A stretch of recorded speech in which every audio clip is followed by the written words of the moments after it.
Hey YouTubers, got a lot of questions on that last video I put up about the outdoor grow out. Questions, comments, and all that. And I thought I'd go a little more in depth on what I got going on out here.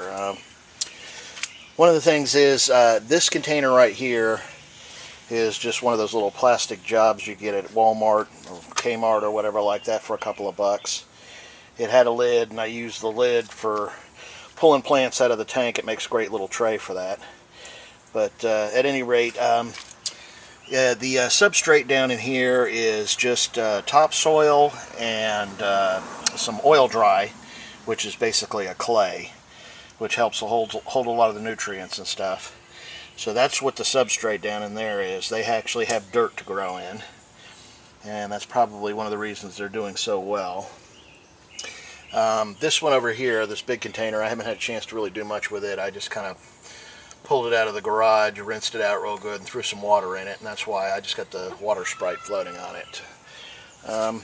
One of the other questions I got was some people commented that I should put screen over it to keep the mosquitoes out, otherwise they'd hatch their eggs in there. Well, actually, I did this last year with just this small container, and what it's good for is I let the mosquitoes get in there because I get one of the little shrimp nets out, and I net out the mosquitoes, or I take a piece of airline tubing and start a little siphon through a net and pull, suck the mosquitoes or the mosquito larvae out of this container. And of course this one and this one over here this year, and I feed them to the fish, and the fish dearly love them.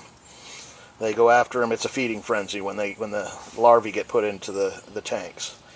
And around here in the neighborhood we're in, they come through a couple times a year and spray for mosquitoes and stuff. So it keeps them down, so we don't have to really worry about them getting too horribly bad. But at any rate, that takes care of those two containers. This container over here, like I said, has the old substrate from my 55-gallon. And it's gravel, but it's gravel that had fluorite and all the detritus from years of having that tank set up. And so basically it's got a lot of nutrients in it on its own. Plus it's got some dead leaves and junk that's fallen in it since it's been out here last fall. Cleared out most of it, but there's still a lot of muck down there. So it's got a lot of nutrients in it to supply the plants with whatever they need. I don't need to add any fertilizers or anything like that. It's all natural. So that's kind of how I'm rolling with all of this. So far it's doing pretty good. Another person commented about green water. Hadn't had much of a problem with it with these. As you can see, we got a lot of trees that pretty much shade out this area most of the day.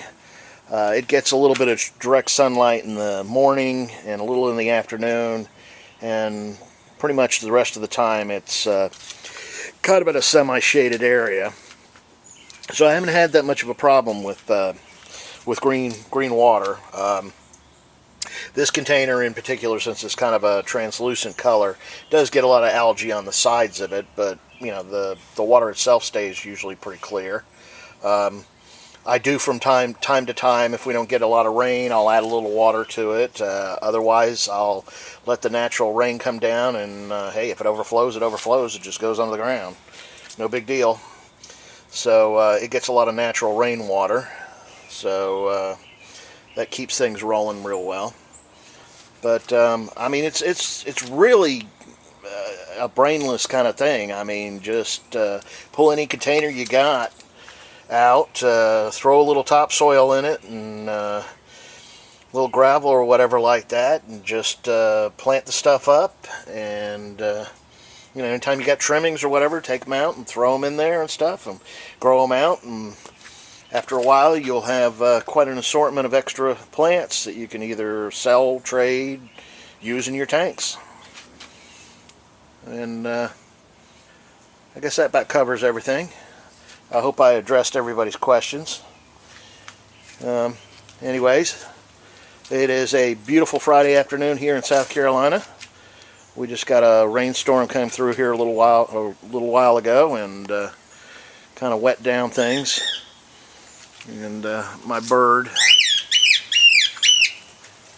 is on the porch. Yes, that's Indy, named after Indiana Jones, the famous explorer.